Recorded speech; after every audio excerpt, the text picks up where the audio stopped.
take it to the macrocosm, that means the collective sentient beings in the world, then it would be, the whole ecosystem would be unbalanced due to the collective minds of sentient beings, Master says. So I go back to the initial verses in this episode. He said that Buddha, ever since he sat in the place of enlightenment, his mind has been tranquil and still, and he vowed to deliver all sentient beings, but unfortunately their capabilities were dull.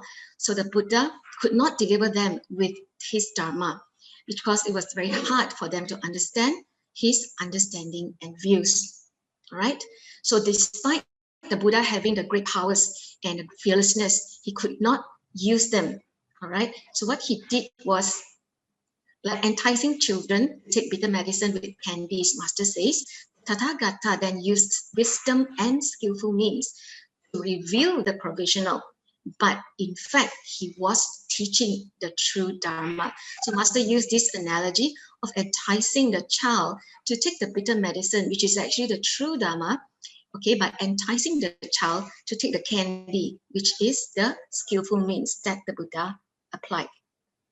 As we know, to escape the burning house, the elder has actually enticed the children with 3 carts, namely the goat cart, the deer cart, and the great white ox cart. So the goat cart and the deer cart, we know, are the small and middle vehicle, and these are just skillful means, to awaken the children to escape the burning house. But in fact, the actual teaching that the Buddha wanted to teach, his true intent was the Bodhisattva path, which teaches us uses the tool of the 6 paramita to deliver us and also to deliver others. But this requires us to walk into the masses and to serve unconditionally. But that is the way we can discover our true intrinsic nature. So what the Buddha actually intended to teach was that there is actually all causes and conditions are just illusory. All phenomena are illusory, empty of a self, and are impermanent. But in that true emptiness, there is actually wondrous existence, and that is our true suchness. So all the vehicles actually, we must put it into practice to experience this.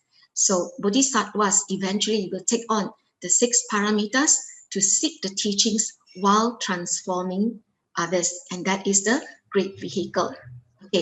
Okay. So we'll go straight on into the episode 596, which is entitled "The Burning House is the Fruit of Suffering," and the initial verses says, "Do not wait for suffering to appear. Desires for sights, sounds, and material things induce and pull at one another. Greed, craving, and attachment are the causes of suffering, and the burning house of the 3 realms is the fruit of suffering." Now, in this episode, I think we all remember Master spoke about the man who worked very, very hard. Unfortunately, his wife spent the day dancing and singing, and eventually committed adultery and bringing so much suffering to the entire family. And finally, and when he found out, in his rage, right, he actually hacked his wife to death. So this is how Master has always said, small love will always, not always, but it will eventually all turn into affliction. And sometimes it can be such great hatred that small love can turn into hatred and ends up with a tragic killing, So that's why Master says we must be very vigilant of our 6 sense roots, because the 6 sense roots actually are setting up a lot of traps for us, to commit wrongdoings. All right. So the antidote to that is, Master says, we have to apply the 5 precepts in order to guard against wrongdoings. And when we do not commit any wrongs, definitely we will feel at ease and we will feel peace of samadhi. And in the peace of samadhi, wisdom can arise and prevent causes of suffering. Master also said, by applying the 5 precepts, samadhi and wisdom, we are actually protecting the true intrinsic nature, which is our flawless seeds. All right. So Master always also say that we cannot take anything with us, but only our karma. And when the karma comes, actually, the karmic debts appear, right? We should happily, willingly accept it and happily pay. Just like Master talked about the recycle bodhisattvas, right? They are one of the great example of willing to do, happy to bear.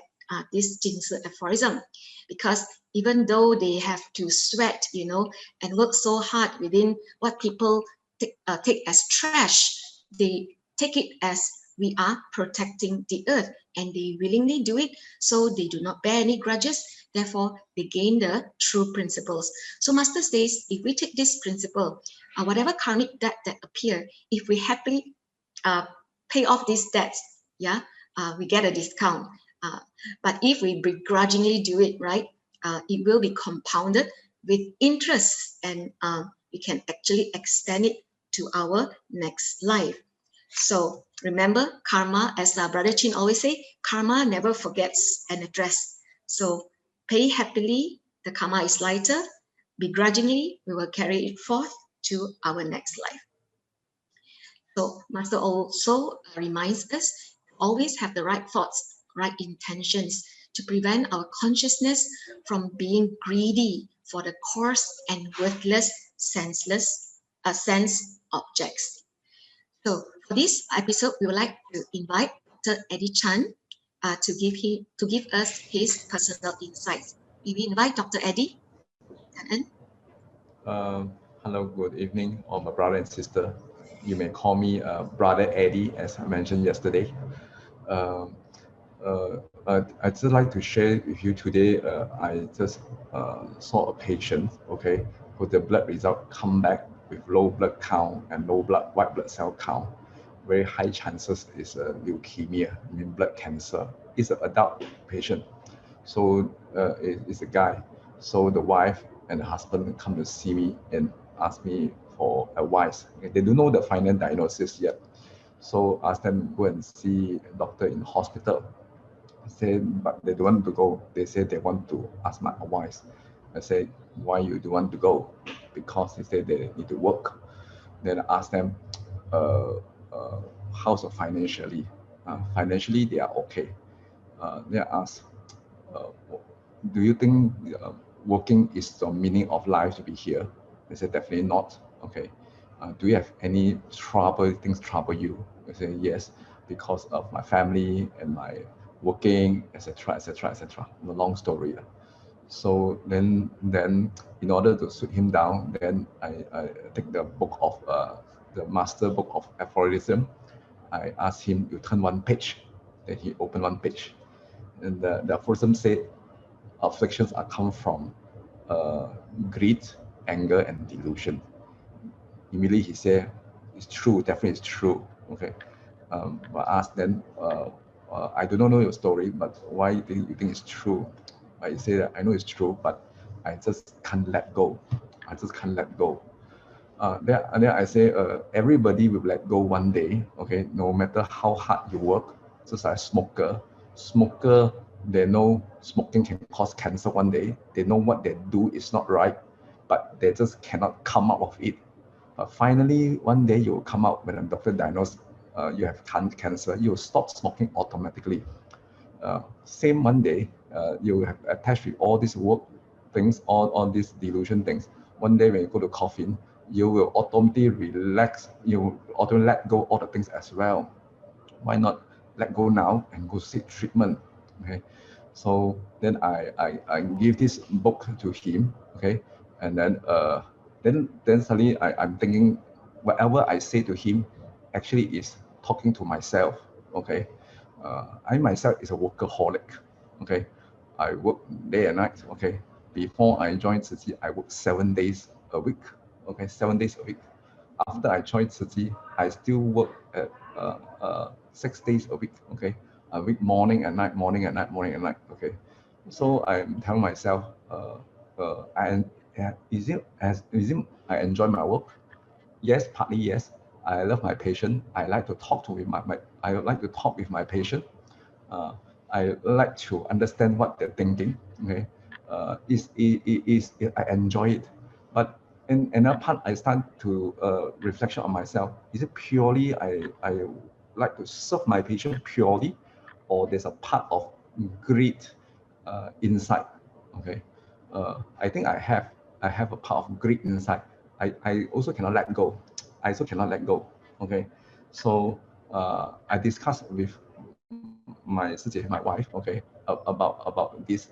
COVID is coming. Okay, many things are badly affected. It's a time that we should realize something. Okay, so we have decided we will change our clinic hours to shorter it. Okay, so that we have more time to the joint activity and listen to Master Dharma. Okay, indirectly also hopefully have a more time to sleep, so that early morning wake up, my mind can be clearer to listen to the Master Dharma. That's my sharing. Kan? Kan'en, Brother Eddie. Okay, indeed, Brother Eddie, today this patient has come and manifested in front of Brother to also actually learn from his sutra. And truly, as Master says, greed, craving, and attachment.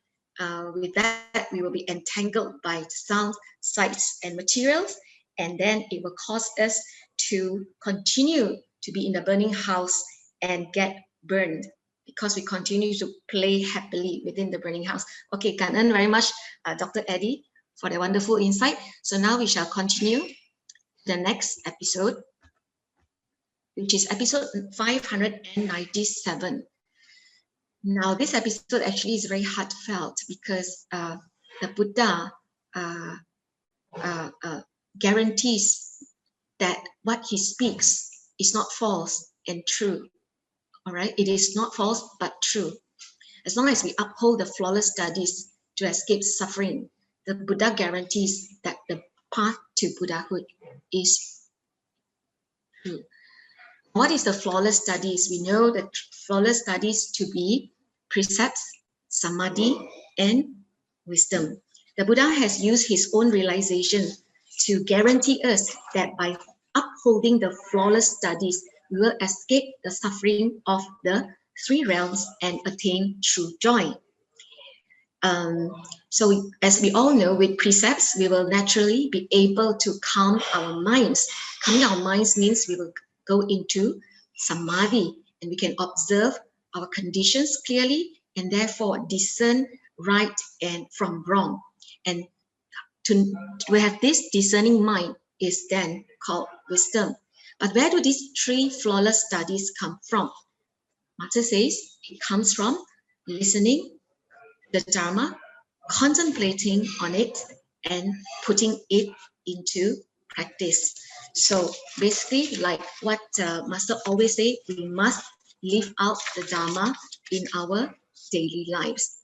And if we can cultivate the flawless studies, the Dharma will not leak. And naturally, we will understand the three realms that we live in and be able to transcend it like Mahanama.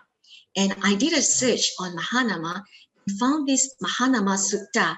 It says, because remember, Mahanama say, what joy, because he was so joyful that he was able to transcend the three realms. And in the Mahanama Sutta, the Buddha kept repeating this verse. In one who is joyful, rapture arises. In one who is rapturous, the body grows calm. And one whose body is calm experiences ease. And when one is at ease, the mind becomes concentrated.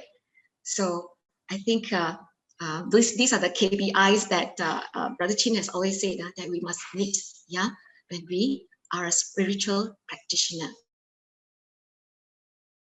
Brother Tzu Chi will share his insight on this episode. Please welcome Brother Tzu. Then, Brother Chi, are you online? Brother Chi, Brother Chi, are you online? Good evening. Hi, Brother Chiwe. Hi. Yes, can you let Good us evening. clear your share? Yes, good evening. Good evening and Amitofo to both Shifu, Brother Joe, and brothers and sisters in the Dharma. And Kanen to Sister Stephanie for giving me the opportunity to share and to learn. So on this episode 597, indeed suffering is resulted from delusion and afflictions in my mind. The delusion and affliction arise from greed, anger, ignorance, arrogance, and doubt. If these are eliminated, there will be no suffering. From my own experience, and maybe some of you have similar experience, after I say some harsh words to someone, my body actually feel very bad. And I can feel it. I can feel the discomfort and the body actually suffer because of words uttered with delusive mind can actually hurt someone very bad. It hurts and I feel like I'm in a burning house. This is where I need the practice of precepts to come in, to cut off these unwholesome acts, unwholesome words, as well as unwholesome thoughts. Using the precepts on my actions, speech, and mind to eliminate the greed, anger, arrogance. And where do precepts, samadhi, and wisdom come from? They come from wen, si, xiu, listening, contemplating, and practicing.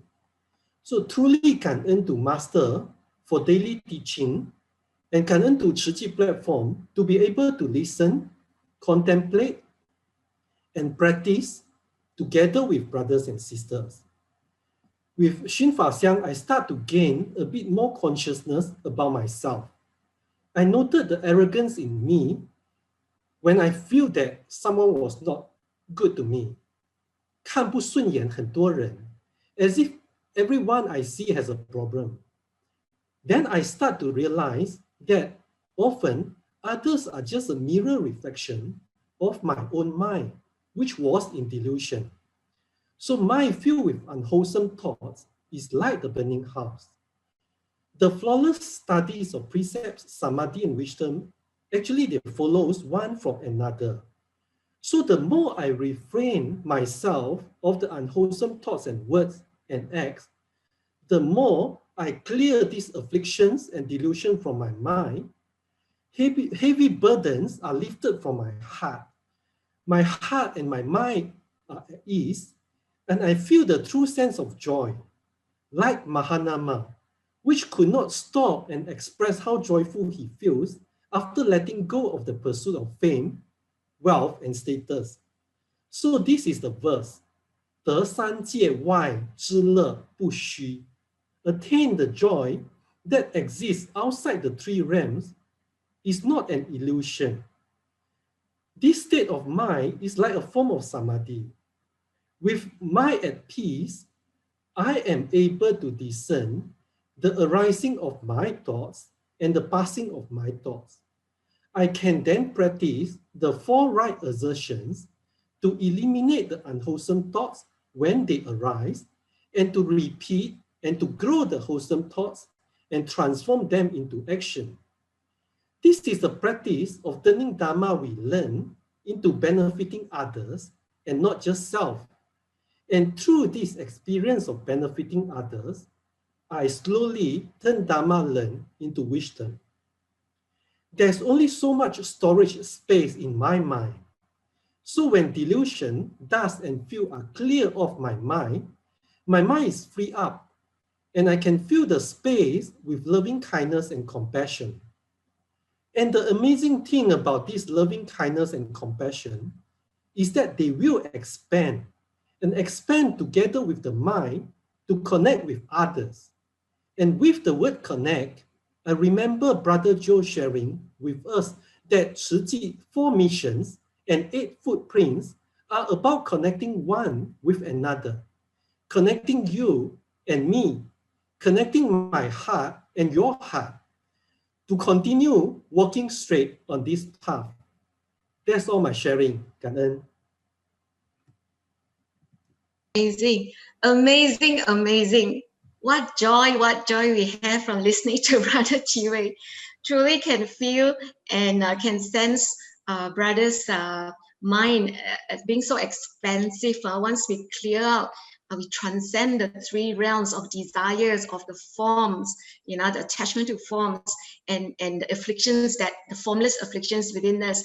Truly, our heart grows so big and is so expansive. We can accommodate everyone with loving kindness and compassion. And then so much, Brother Chiu. Truly amazing. Okay, so we shall continue our sharing to the next episode, which is episode 598. Wow, as you can see here, this is a picture daily that we have taken in our Dharma assembly. Yeah, and every day, Sister YY would also put in the day's slogan down there. Okay, so episode 598 is the unsurpassed path to awakening. So after we transcend the three realms, we must take the unsurpassed path to awakening. And Master gave us a very, very vivid story where she and Master Siu Tao actually followed, all four young nuns followed a stranger to climb up the Mount Dulan, in the east, in the Taitung. So all of us were so engrossed in Master's story that we could feel and imagine every single word that she was describing to us, even though it was more than 50 years ago. And I remember, I think Brother Tzu will also say, Master is such a great storyteller. But as we know about this story, the person who guided them up the mountain, who in search for the mystic, is actually he was a person who is undependable. Yeah. So only someone, in the initial verse, it says, only someone who has walked the path can point the way with a guarantee that we need not worry. And at this point, I was very, very touched, because Master not only walked the path, but she paved the path for us, and she guided all of us onto the path, which is actually based on the sutra. And if this path is already paved by Master and laid down by the Buddha himself, then all of us should not worry. In fact, the Buddha has said this: if you follow this road and practice this path, you will definitely be safe. Even though in the midst of this jungle, dense dark forest, you will never be afraid. It reminded me of Brother Joe. In one time he shared with us about the Sutra of Infinite Meanings, which is the essence of the Lotus Sutra. Yeah, for us as unenlightened beings, all of us are equal to the Buddha in our nature. We can actually become a Buddha if we follow a path. The virtues, the Buddha is our goal. And the Buddha has actually given us a roadmap. And this roadmap tells us how to get there. And that's the chapter 2 of the Sutra of Infinite Meanings, which is expounding the Dharma. But this road has to be walked on by ourselves. All right? How to walk this road is described in the 3rd chapter of the 10 merits. And that is the journey that we have to embark on. Master says, okay, so this is called the Bodhisattva path. Jalan means path in Malay. Okay, it's road. Yeah, this is the road. Right. So Master says we have to be very, very focused. We have to be very sincere and earnest and diligent in walking this path. And definitely one day, somehow, as we walk, every step is a lotus bloom. And we will definitely get there one day. So Master says, as long as we integrate spiritual practice in our daily living, all right? In our daily living, whether we're sleeping, working, doing chores,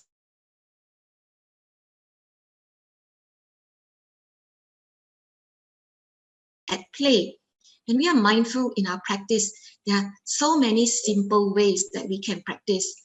But as long as we have willingness, we have joy, we have gratitude and respect to every people, matter, and object, we can definitely liberate ourselves from karmic entanglements. Now I would like to invite Sister Riani Wijaya to share with us her personal insights from this episode. Sister Riani, please welcome. Good evening, brother and sister. Yes. Oh, sorry. My personal experience back in 2015. Actually, I already joined Tzu Chi in 2010, but at that time there is not yet English Dharma sharing. Personally, I like to hear Dharma. So coincidence, there is a Buddhist center near my house. They have 21 days retreat, Vajrayana teaching. Out of curiosity, I signed up because I saw how come this teaching got so many people all over the world, even the Caucasian also come. So I'm so curious, so I signed up this teaching. Then I already joined Tzu Chi. I also feel a little bit actually it's not right, but I just go ahead. So when I attend the training, honestly say my mind is not at ease, because what they teach and what Tzu Chi do is really contrast. For example, in Tzu Chi we need to wear a uniform, we need like a Tzu Chi need to tie our band, so all is a uniformity. We don't know the people background because all is the same. But in this altar, the one that I went, all the people are wearing different clothes. So by looking at their clothes, we also know, oh, this one is a little bit wealthy because they are wearing very nice clothes, bring a branded bag. Then some of them also wear a heavy makeup. So I think to myself, actually for the spiritual retreat, it must be simple. But why this one is like that? I just mentioned in my mind. So the second thing is also about the retreat itself. Every day they have a offering. Offering is not in prayer or chanting sutra, but offering in monetary and foods. So I saw there's a lot of abundance of food there. It's like a waste. Then every day you need to give an offering. Then there's not only one monk. I think it's close to 150 monks. So you can count, if you give 1 ringgit to each of the monks for 21 days, how much you already need to spend. Instead of that, we also need to pay for this 21 days retreat. While in Tzu Chi, we don't need to pay anything. Third one also, I see the deities is totally different from our conventional Mahayana one. Guan Yin, Tzu Chi Moni Po. There is a different kind. Some of the deities look so fierce. I also feel very intimidated. So sorry to say.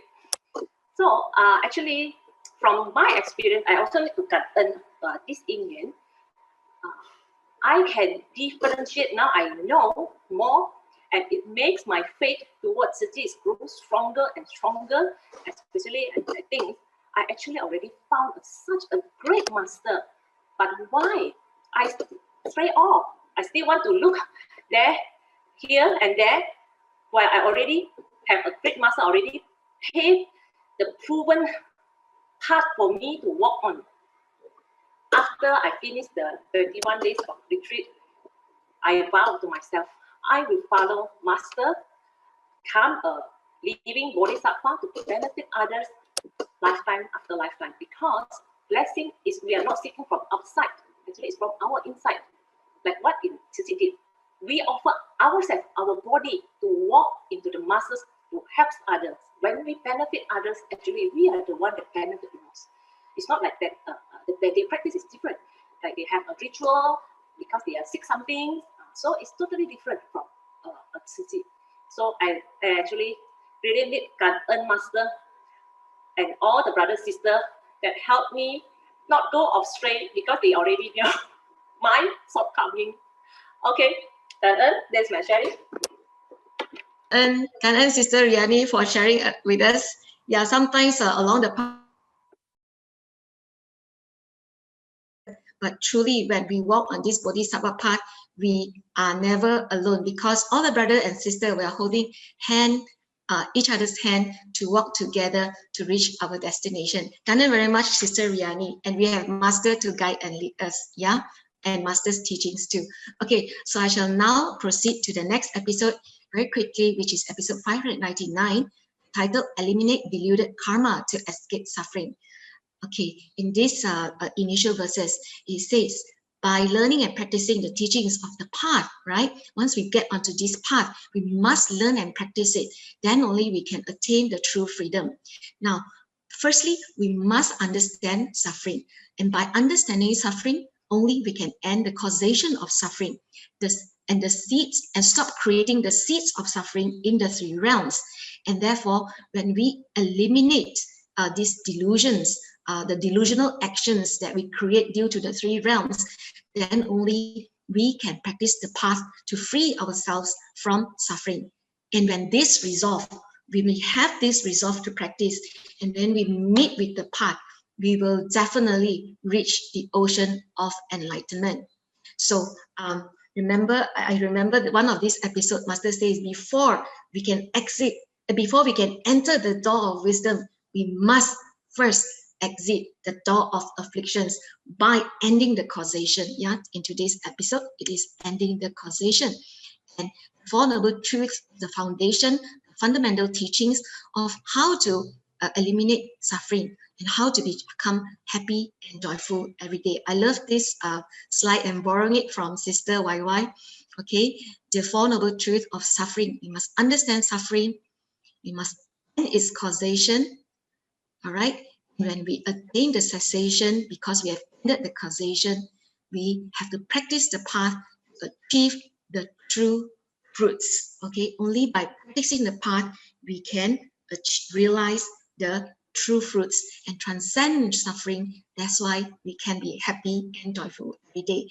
And when this resolve meets with the path, the Bodhisattva path, our minds will converge with the truth. And what is the truth? The truth is that all of us have the Buddha nature, and all of us have just like Buddha, we have the one great cause of coming to help sentient beings realize their true nature. And therefore, Master says there's really nothing much that we should seek on the outside, because all this seeking is actually creating more afflictions and karma. In fact, Buddha say, one who seeks nothing has the noblest character. I would like to invite Brother Lau Eng Chong to share his personal insights on this episode. Welcome, Brother Lau. Brother Lau, are you on the line? Oh, yeah. Okay, so I'm going to share about the natures of suffering. Actually, before we to really understand suffering, we need to understand that the causation, right? Like for example, greed, our delusion, and anger. Okay, so where do this anger and delusion come from? It comes from the fact that we always forget that the aggregates are empty.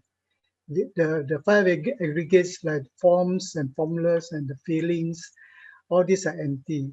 And because we assume that we have the self, that this body is the self, this big delusion of the common human being is the biggest cause of all the suffering. And in fact, if you analyze our suffering, all our suffering are self-inflicted by ourselves. Nobody can inflict suffering on you. In fact, nobody can make you suffer except you yourself. And if you look at the aggregates of emptiness, right? Why do people get angry? Because the mind is telling a story, okay? And if we are not careful, we listen to the mind without awareness that the mind is telling a story, then we will be deluded by this story that our mind tells us. So there is, for those who have taken the meditation course, you know, there is a saying that either you manage your mind or your mind will manage you. So unfortunately, 90% of the people out there, I think they they are not even aware that the mind is playing tricks on them. And our mind is a great storyteller, and is telling a story every second of the day.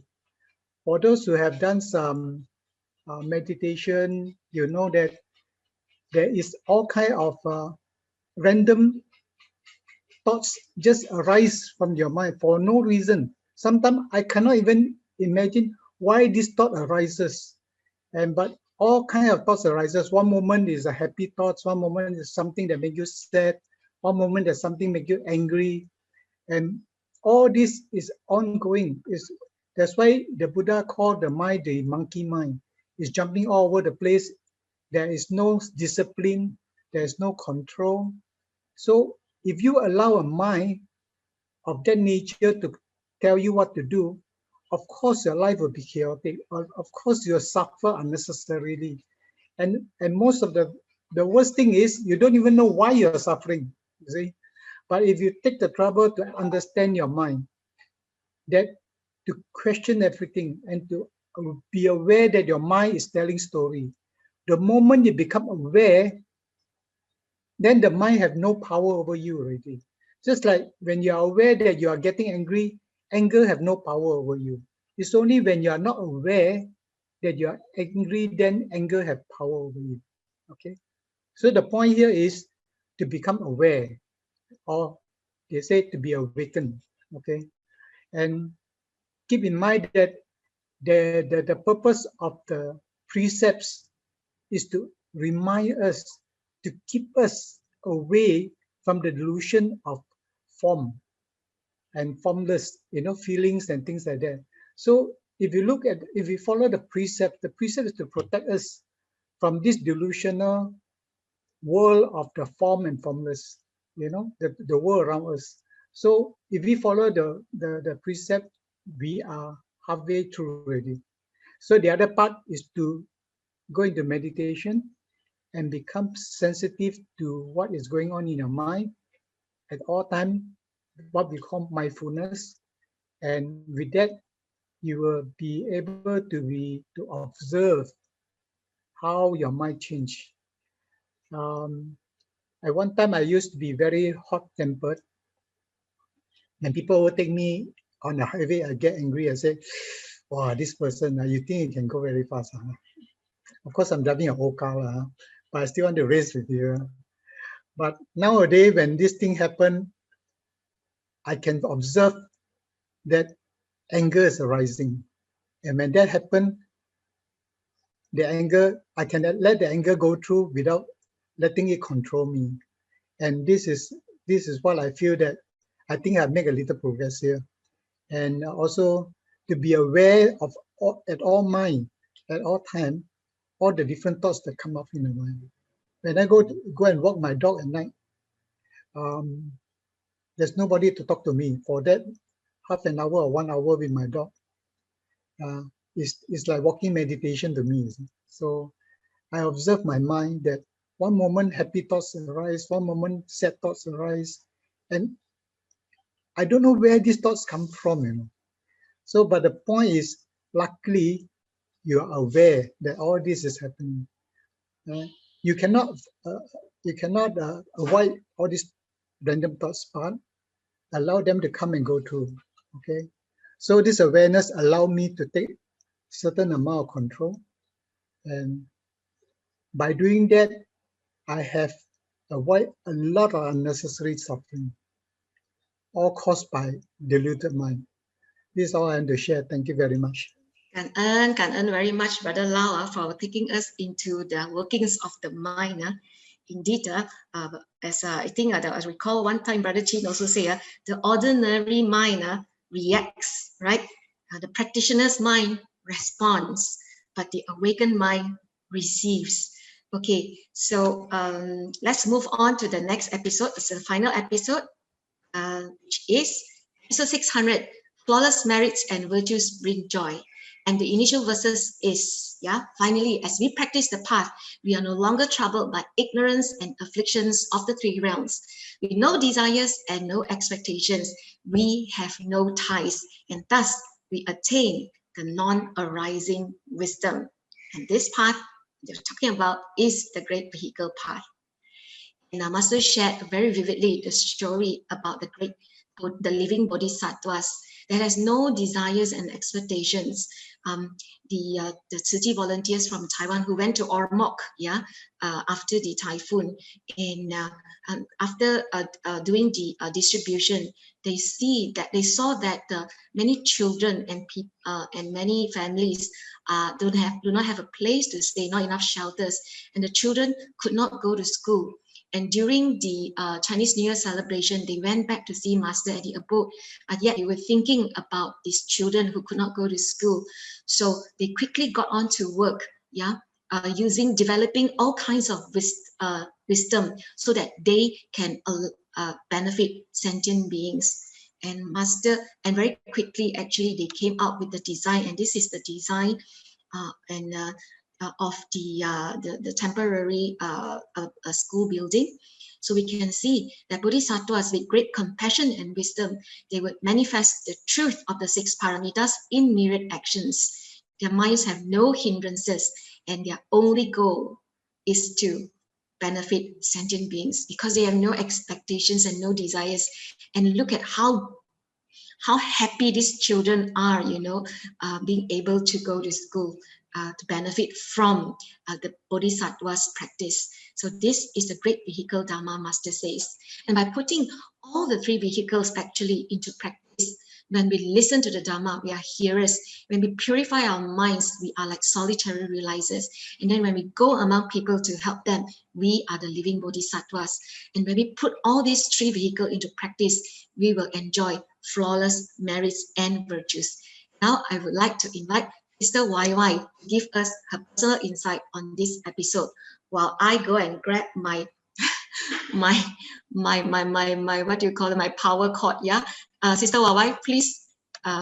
Okay, Sister Stephanie, thank you very much for this sharing session. Just may I check with Sister Lily whether the next session should start at 8 o'clock. Do I still have time?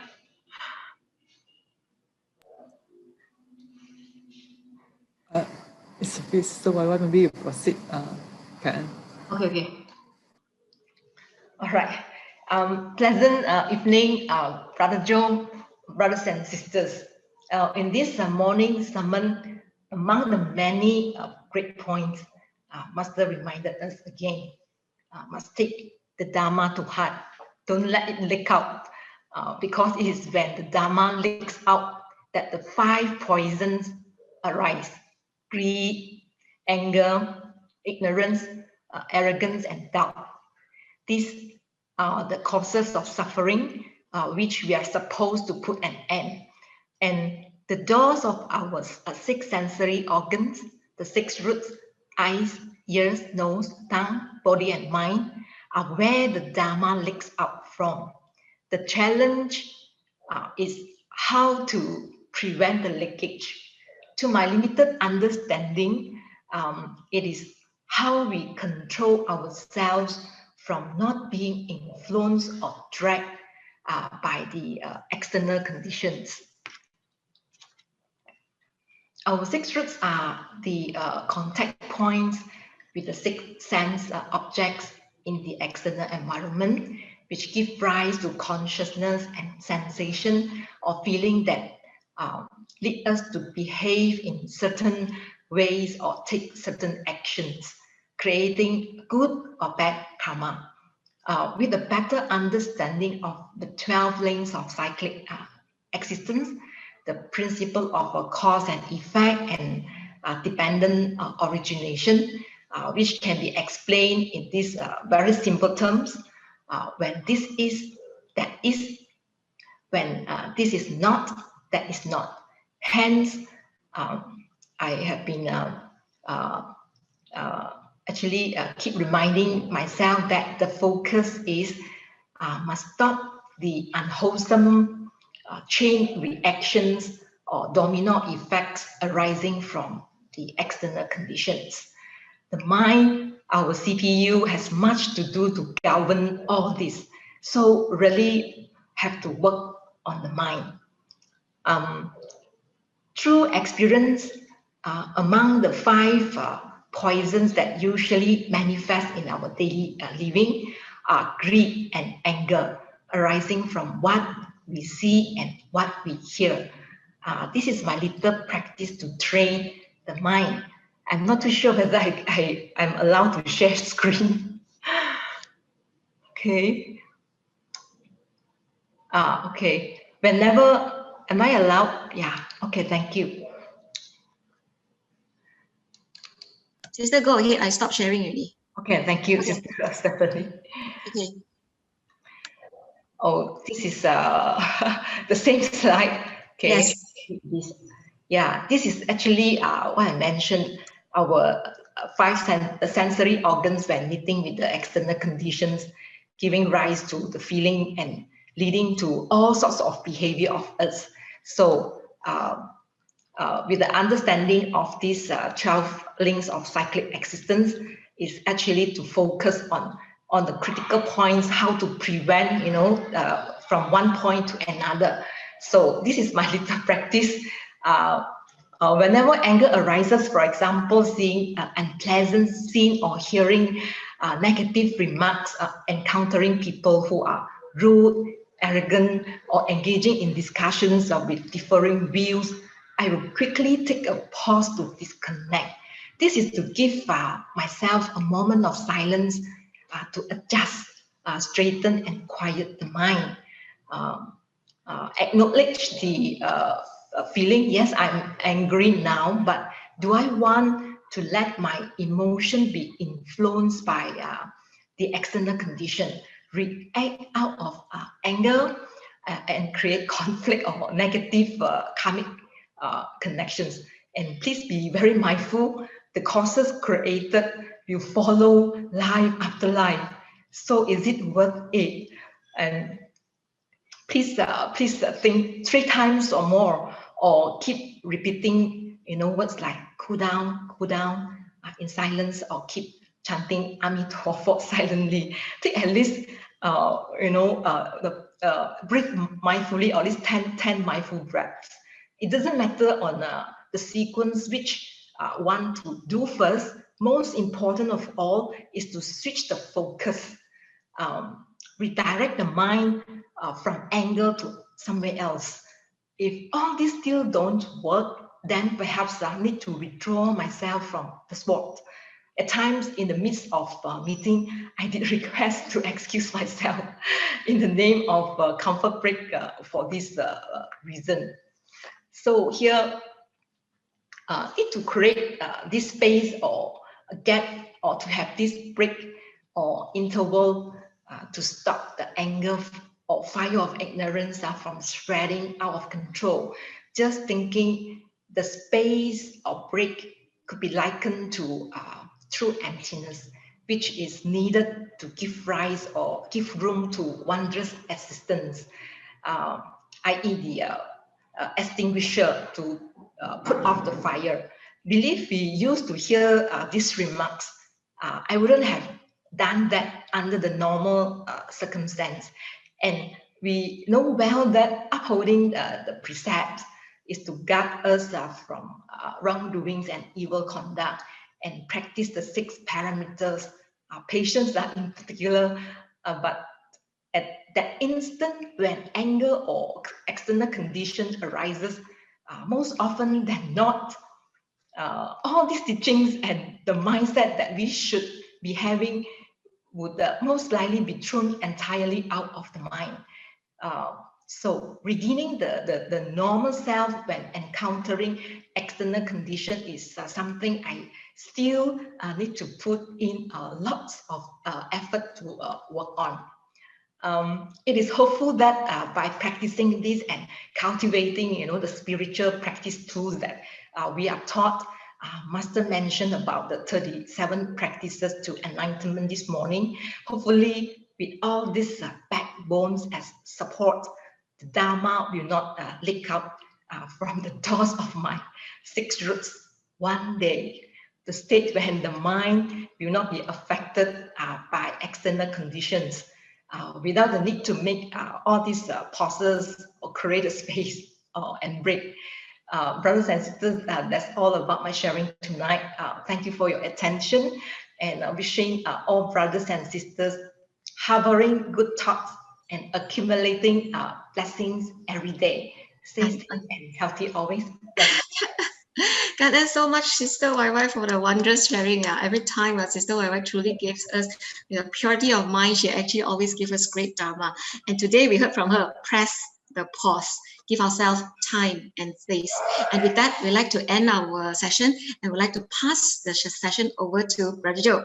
Over to you, Brother Joe. Can Okay, thanks everybody. It was indeed a true Dharma joy to be able to hear everybody spoke so in detail about the episodes that they saw, as well as the Dharma that they felt. I think whether it was Sister YY's sharing, or Brother Lau, or Riani, or Dr. Eddie, anybody that shared, I think not only do we talk about the actual happenings and instances in our lives, but we also, I think, gone deeper. And I think that's what we have developed. That's what Master had trained us to do, is not to see, but to look and to feel. And I think not just to hear, but to listen. And I think that's what Master, when she talked about being mindful always, is that all the things, whether you're just, reacting, responding, or receiving, I think it's all very important to go through what we just heard. One last thing I want to talk about, because we're really short on time, but I do enjoy listening to all the sharings. One thing I do want to mention is, it is true, just like what Sister YY said. We hear these things, and we must remember the precepts. The issue becomes that, for I think there's a group of people who just doesn't know that this is happening. For a group of people that don't know that they are getting angry or they're getting afflicted. That's one group. Now, for those of us who have studied, or who have practiced, or who have cultivated, you would know that you are afflicted. However, you are not actively seeking to know, even though you know all the rules, all the teachings, but you just leave it there. Like, you leave it in the back of your mind. Like, that there is suffering in the world, but you don't look for them. You don't seek them out in the news. You stay away. You know that something is out there. The truth is out there, but you chose not to pursue. And the third type of people would be that it's happening, and you also know the details, but you don't feel that that's actually related to you. So those are the three parts, the three depths of ignorance. One is you completely don't know. The other one is but you don't look for it. The third one is you know all about it, but you don't feel that it's actually associated with you. So it has nothing to do with you. And that's a bigger problem. That's completely affliction. That's complete ignorance. And that's blocking us, even for those of us that think that we know. Are we trying to put it in the back of our mind? Or are we thinking that that's not us, that's not me, and that's stopping us? So I think the hindrance, as we go deeper, it's really there. And it's becoming clearer. But the most important thing is, when you interact with so many people, that you get to interact with people. And that's when we begin to learn the experiences of exploring ourselves and chip those afflictions away. And I think that's very important. Okay, thanks.